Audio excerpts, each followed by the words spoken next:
Bonjour, nouvelle vidéo, authentification complexe, Entrust, d'accord, mais cette fois c'est pas le Entrust de Zizako, c'est le Entrust de Parsidev. Alors vous vous demandez pourquoi? Eh bien, je vais vous expliquer pourquoi. On va sur Chrome, on va sur le Packagist, on met Entrust, et là vous voyez qu'on a le Zizako qui à l'origine est pour la version 5.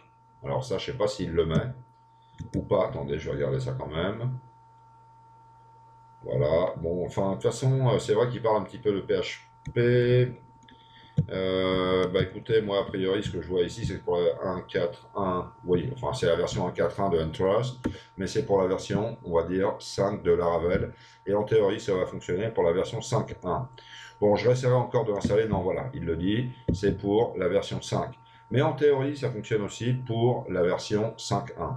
Donc, si on veut ça pour la version 4, qui est quand même assez vieille, hein, je vous rappelle qu'il y a 4, 4.1, 4.2, il n'y a pas eu 4.3, on est passé directement au 5.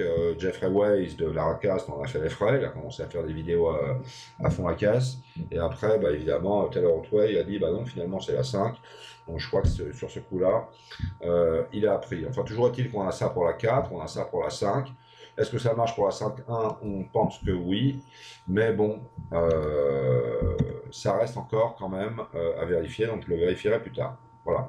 Donc moi, ce que j'ai pris, c'est tout simplement Parsidev Entrust. Pourquoi? Parce que tout simplement, c'est pour la Laravel 5.1. Donc moi, personnellement, je considère que Zizako Entrust, c'est 5, et puis Parsidev, c'est 5.1. Je ne sais pas si c'est la même personne qui a fait ça, mais enfin, toujours est-il que c'est bon à prendre, et puis on a plus d'espoir quand même que ça fonctionne. Alors, est-ce que j'ai réussi à tout faire? Non. Pourquoi tu fais une vidéo? Bah, tout simplement pour montrer ce que j'ai réussi à faire, parce que j'ai réussi à grappiller quand même un tout petit peu de terrain. On se rappelle qu'on est en authentification complexe, c'est-à-dire qu'on joue avec les tables user, role et permissions. Donc on va aller directement sur PHP Storm, et vous voyez qu'ici on a les routes, les utilisateurs, les rôles, les permissions, et puis tout simplement une petite vue. Voilà. Alors, ce que j'ai fait à l'origine, alors ça je vais l'enlever, ça sert à rien. Ok. En fait, moi ce que j'ai fait, c'est tout simplement deux choses. J'ai créé un truc qui s'appelle, une route qui s'appelle undo, et j'ai créé une route qui s'appelle do, tout simplement. Alors attendez, hop là, ouais. Donc voilà, do et undo. Donc comme ça, je peux m'amuser avec le do et undo ici. Donc tout simplement, je dis voilà, undo, hop, well, it seems to be working, ça a l'air de fonctionner, bon bah c'est bien, c'est bon à prendre. Et après, je fais undo. Alors après, je vais expliquer un petit peu tout ce que je fais. Donc tout simplement, le undo, ça veut dire qu'à l'origine, on a toutes ces tables-là. Hein. Rappelez-vous que ces tables-là, on a réussi à les faire par les migrations de Entrust. Donc ça veut dire qu'en fait, il suffit de se mettre là. On va sur les migrations, donc c'est database. On va sur migrations. Et là, on a Entrust setup table. Voilà. Alors, là, j'ai eu un problème, puisque effectivement, par exemple, ce champ ici, normalement ici était unique. Ok, mais je l'ai enlevé parce qu'il me donnait des problèmes, qui n'est pas assez relaxé au niveau des restrictions, donc il y a une duplication des enregistrements. C'est vrai que c'est pas bien, parce qu'on utilise une clé artificielle de type ID, d'accord, mais ça a été la seule manière pour l'instant, on va dire, de le faire fonctionner. Alors, tout ça, ça fait quoi? Eh bien, ça fait la chose suivante. Voilà. Ce qu'on va faire, c'est on va se faire une petite migration, ça va être facile. Allez, attendez, je ferme ça. Ok. On va aller donc sur CMD. Voilà. Alors, on va se mettre sur XAMPP, CD htdocs, CD Laravel. D'accord. Puis là, je vais faire un PHP artisan migrate reset. Ça prend son temps, mais voilà. Donc maintenant, qu'est-ce qui se passe ici? Regardez bien. Finalement, on aura en théorie plus rien sauf la table migrations ou migration qui représente, on va dire, le repositoire. Alors, je ne sais pas ce qu'il fait. Bon, bah, on attend, on va bien regarder. Voilà. Bon, vous savez parfaitement en plus c'est pas la peine de faire un PHP artisan migrate install. C'est-à-dire qu'en fait, ça, tout simplement, on peut le supprimer et ce sera créé quand on fera un PHP artisan migrate. Ok? Donc, je remets ça ici. Voilà, ici, on n'a rien. Donc maintenant, je vais refaire un PHP artisan migrate, et évidemment, ça va migrer, on va dire, tout simplement, les trois tables. La table user, la table password reset, qui sont propres de l'authentification simple qu'on a installé par BestMomo, d'accord? Et ensuite, le ntrust, tout simplement. Donc là, on va faire le migrate.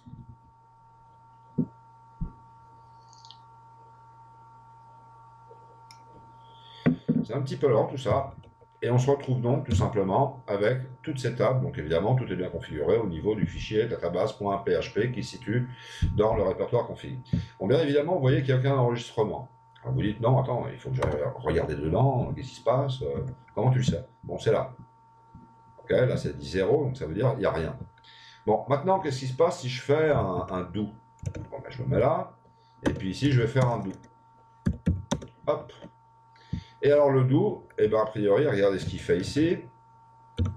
On actualise. Et vous voyez qu'ici, on a effectivement un certain nombre d'enregistrements. Alors mon problème, c'est que ces enregistrements se répètent. Voilà. Ça, c'est mon problème. Bon, je pense pas que ce soit hyper grave. Hein, mais voilà. Donc finalement, ce qu'on fait, c'est tout simplement créer un utilisateur, créer des rôles, assigner un rôle déterminé à l'utilisateur. En fait, on va créer admin et owner, et on va assigner owner à l'utilisateur Eric. Dans ce cas-là, c'est moi. Et ensuite, on va créer deux permissions qui doivent s'appeler edit user et create post, ou un truc comme ça. D'accord? Et on va assigner, je crois que c'est create post, au rôle qui s'appelle admin. D'accord? Donc, comme Eric est admin et que l'admin peut créer des postes, bah forcément, Eric peut créer des postes. C'est une espèce de pseudo-transitivité programmatique, enfin, vous l'appelez comme vous voulez. Enfin voilà, c'est assez simple à penser. Alors, comment est-ce que j'ai réussi à faire ça au niveau du code? Déjà, quels sont les fichiers importants? Bon, bah évidemment, le routeur, c'est-à-dire route PHP, pour enrouter tout ça. Donc évidemment, undo pour défaire, do pour faire. Ensuite, on va regarder un petit peu comment c'est implémenté. Évidemment, on a les tables user role et permission. Donc on va voir le modèle user role permission. D'accord? Donc on va regarder ça. On va regarder d'abord user role permission. D'accord? Et ensuite, on regardera les routes qui sont quand même un petit peu plus, on va dire, composées. Donc, le user, regardez, il y a plein de trucs à l'origine. D'accord? Il y a beaucoup de use, beaucoup de déclarations, etc. Ça, c'est un truc d'origine. D'accord? À l'origine, on a ce qu'on a ici. Attention, c'est important. Et ça ne venait pas à l'origine. Alors, je ne veux quand même pas recommencer avec un coup de gueule, mais je ne comprends pas que les mecs ne fassent pas le truc de manière globale. C'est-à-dire que moi, dès que je vais faire des vidéos, dès que ça va être clair, je peux vous dire que vous allez avoir tout. C'est-à-dire, si vous avez une connaissance supérieure, vous allez dire, voilà, je vais plus loin, je change de vidéo, etc. Je m'ennuie, hein, j'apprends rien, etc. etc.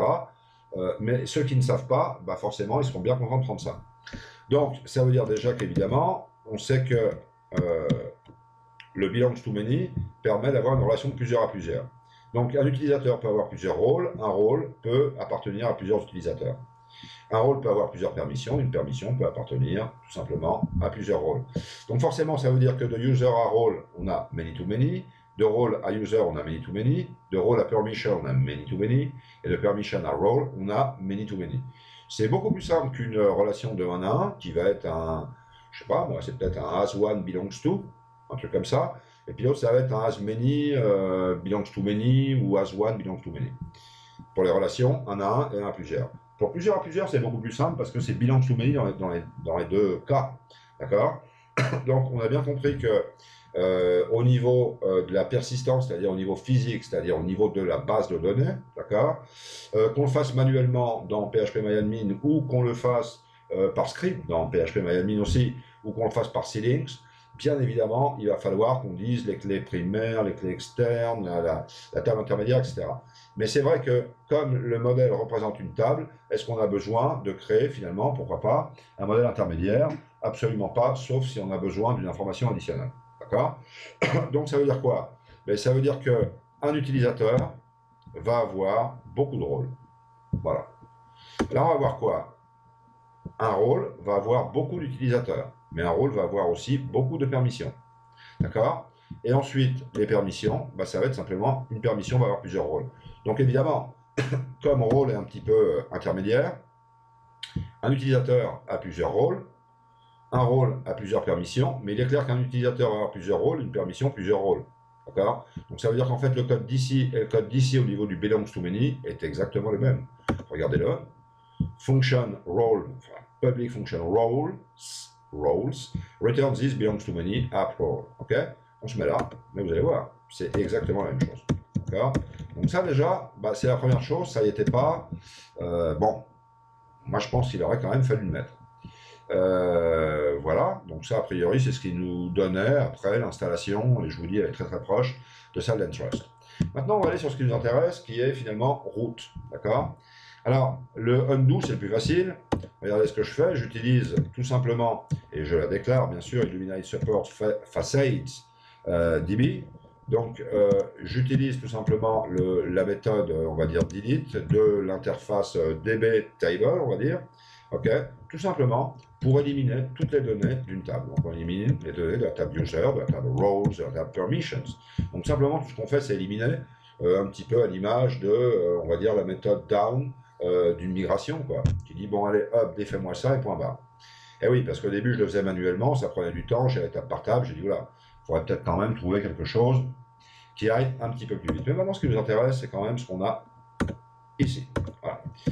Et alors regardez bien ce qui se passe ici. On crée un nouvel utilisateur. Donc rappelez-vous évidemment qu'on a nos modèles, donc on peut utiliser nos modèles ici. Attention, dès qu'on utilise un modèle, il faut forcément une déclaration. Elle est où? Elle est là. User, role, permission. Ce sont des modèles. Dans la version 5.1, ça se trouve dans App, donc forcément App User, App Role et App Permission. Okay, donc là, ça déjà, c'est simple.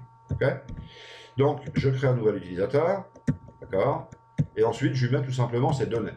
Voilà. Donc nom, email, mot de passe, d'accord. Ensuite je crée un utilisateur Eric. Après je crée, on va dire un rôle owner.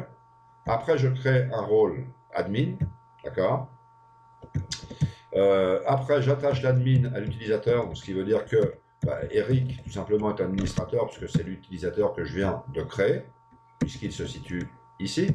C'est Eric, c'est moi, d'accord. Voilà.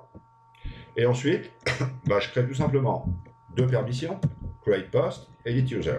Okay, et ensuite, je dis, j'attache, on va dire, à l'utilisateur admin, tout simplement, la permission create post. Donc ça veut dire, je crée Eric, je crée admin et owner, je dis que Eric est admin, je crée deux permissions create post, edit user, et j'assigne create post à l'administrateur, et comme l'administrateur, dans ce cas-là, en tout cas pour l'instant, c'est Eric, ça veut dire que Eric est un administrateur et qu'il a donc la capacité de tout simplement créer des postes. Okay, donc maintenant, donc tout ça évidemment, je l'ai pris de ce qu'il y a dans Packagist. Hein, donc ça, on va aller vérifier tout de suite. Je me mets sur Parse Dev and Trust, qui est ouvert. Je clique là-dessus. Voilà. Et puis là, je commence à mettre ça, quoi. Tout simplement. Alors, je l'ai fait dans la route, ça ne veut pas dire que c'est ce qu'il y a de mieux. Peut-être qu'il faudrait mieux le mettre, je ne sais pas, dans le contrôleur, dans la vue, bon, etc., etc. Mais enfin, je voulais voir jusqu'où je pouvais aller et que ça fonctionne. D'accord, attention. Il y a une chose qui est extrêmement importante ici et que vous n'avez sans doute pas vu. Regardez bien. Et c'est ça. Ça m'a rendu fou un bon petit moment. C'est ça, ici, là. D'accord? Alors, ça veut dire quoi? Ça veut dire que moi, normalement, ici, j'avais mis, voilà, use Parse Dev and Trust, threads, and trust user thread. Okay, et ensuite, en copiant, collant simplement ce qu'il nous donnait, en supposant évidemment que c'était bien, j'ai mis use and trust user thread. Et il m'a dit non, non, conflit entre les traits. Alors là, évidemment, il faudrait peut-être déjà savoir ce que c'est qu'un trait. Et moi, à l'origine, je ne savais pas trop ce que c'est qu'un trait. Alors donc, un trait, plus ou moins, il faut penser, sans rentrer vraiment dans les entrailles un petit peu je dirais, de la programmation orientée-objet. Un trait, c'est simplement, on va dire, un fourre-tout, d'accord, dans lequel on va utiliser tout simplement des fonctions qui peuvent se situer un petit peu n'importe où. On sait que dans la programmation orientée-objet, d'accord, on a des classes qui vont avoir des relations d'héritage simple. Et on sait qu'au-delà de l'héritage simple, on peut avoir ce qui s'appelle l'héritage multiple. Mais l'héritage multiple ne fonctionne pas. Et comme il ne fonctionne pas, en fait, il faut trouver des choses qui soient un petit peu similaires. Donc on a les interfaces avec différentes classes qui vont implémenter la même interface. Ça, c'est ce qui peut nous rapprocher, on va dire, de l'héritage multiple. Mais il y a aussi les traits. Et donc les traits, voilà, c'est un grand fourre-tout. On met un petit peu ce qu'on veut dedans. On butine un petit peu en différentes classes des fonctions qui nous intéressent et on met ça dedans. Donc en fait, il y a un conflit entre les traits et ça veut dire quoi? Mais ça veut dire qu'ici, on va tout simplement en train de, comment dire, on est tout simplement en train de déclarer un certain nombre de traits, d'accord? Les traits, bien évidemment, sont une espèce, comme je viens de le dire, de fourre-tout, tout simplement de fonctions, d'accord? Et donc, ça veut dire tout simplement que il y a deux fonctions qui vont avoir le même nom, qui vont se situer dans deux traits différents, qui sont déclarés dans la même page. Donc, ce qui se passe ici, c'est qu'au lieu de dire interest user thread et puis c'est tout, je dis voilà, interest user thread utilise la fonction, on va dire can, d'accord, plutôt que authorizable. D'accord, ça veut dire quoi?